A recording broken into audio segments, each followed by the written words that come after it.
Good day everyone! Marami ang nagtatanong sa atin, ano po ba ang impact pag tayo nag-delete ng video sa ating channel sa YouTube? Ano po ba ang magiging epekto nito? So yan ang ating sasagutin step by step. At huwag niyo pong kalimutang mag-subscribe, pindutin niyo po yung notification bell para updated kayo sa mga video na i-upload ko. By the way, I'm Teacher Dindo, Teacher on the Line. Magbibigay sa inyo ng iba't ibang tips, tutorial at kaalaman sa loob at labas ng ating pamamahay na pwede nating pakinabangan at magamit sa pang-araw-araw nating pamumuhay. Kung gusto niyo po itong content na ito, samahan niyo po ako sa discussion ko at panoorin niyo muna po ang aking intro.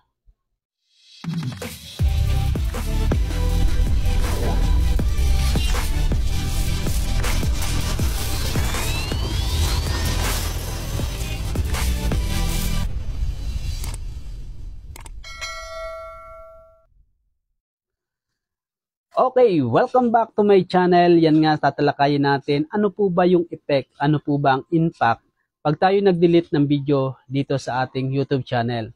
So kalimitan kaya tayo nagde-delete, aminin naman natin sa hindi, ang kalimitan dahilan kung bakit tayo nagde-delete ng video dahil napakababa ng views. So na yan. Pangalawa, nagbago tayo ng content. Gusto natin uniform o pare-parehas yung content natin. Dahil tayo po ay nagkaroon ng violation, yun yung patatlo, nagkaroon tayo ng violation, gusto nating i-delete yung video. Pang-apat, na-strike ang ating channel dahil baguhan lang tayo, gusto nating i-delete yung video dahil gusto nyong maalis yung strike. So yan, mamaya ipapaliwanag natin ano po ba ang dapat natin gawin pag may mga ganyan tayong mga problema. So, yun nga, pag tayo nag-delete, ano po ba ang impact? Ano po ba ang epekto nito sa channel natin? Ito na. Una, pag nag-delete kayo ng video, totaling mawawala na yung inyong mga video dyan. Hindi nyo na makikita. Makikita nyo naman yung notification na sinasabi ni YouTube na pag dinelete nyo yung video na yan ay permanently. Wala na kayong kopya niyan. Hindi nyo na mapapakinabangan yung video na yan. Pangalawa, matatanggal ang inyong views. Matatanggal yung like. At syempre, yung inyong iniipon kung hindi pa kayo monetize, yung pinaka importanteng bagay na dapat nating maipon, yung 4,000 watts are viewed na requirements para kayo ay ma-monetize. So yun, yung mga ano na yun, mga bagay na yun yung magiging epekto sa inyo. Sayang, kung kayo halimbawa 4,000 watts are na, so nag-delete kayo ng video, so nabawasan ng isa, so mababawasan. Hindi na tayo hindi tayo nakakompleto ng 4,000 watts hour viewed. So yun, yun ang napaka gandang paliwanag doon. So sayang, wag nyo nang i-delete. Meron naman tayong pamamaraan kung ayaw nyo makita ng ating mga viewers at ayaw nyo ipakita sa inyong channel, i-private nyo na lang. So pag pinag-private ninyo yung mga video ninyo, walang makakita niyan kundi kayo lamang. Kung hindi sila makakapag-comment. At isa pa, pwede rin gamitin natin yung unlisted. Pwedeng i-unlisted ninyo, hindi rin yan mapapanood ng mga viewers natin. Pero kung sila ay may link ng inyong video, mapapanood nila yan. Pwede silang mag-comment doon. Yun. Talaga naman, kahit sino naman talaga na baguhang mga content creator. Kasi sa una talaga, ang hirap ng views.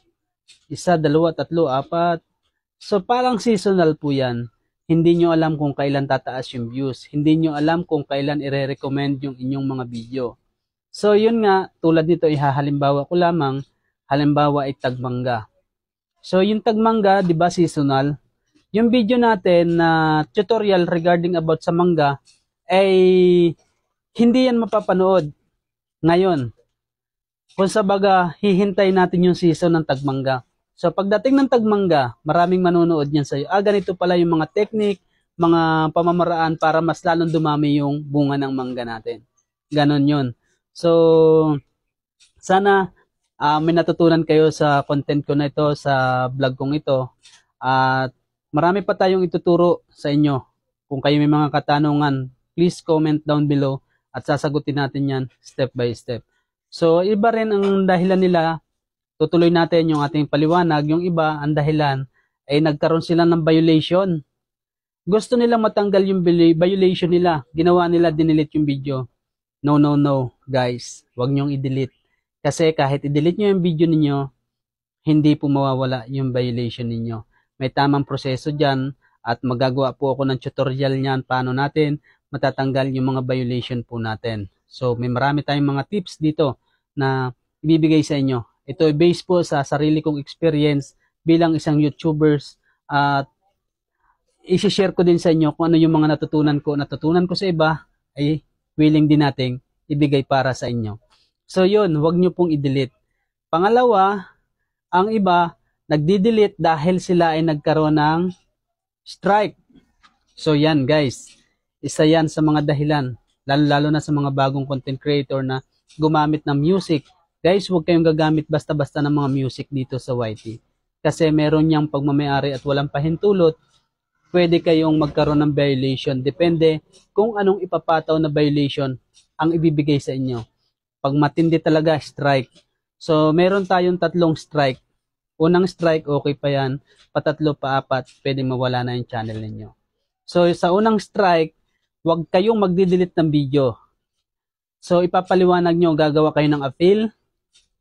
O, depende kasi. Meron kasing mga strike na binibigyan lang kayo ng palugit o panahon, halimbawa ay 60 days bago mawala yung inyong strike. Yung may ganong mga senaryo kasi na yun lang yung punishment na ibibigay sa inyo, 60 days. So maghihintay kayo ng 60 days.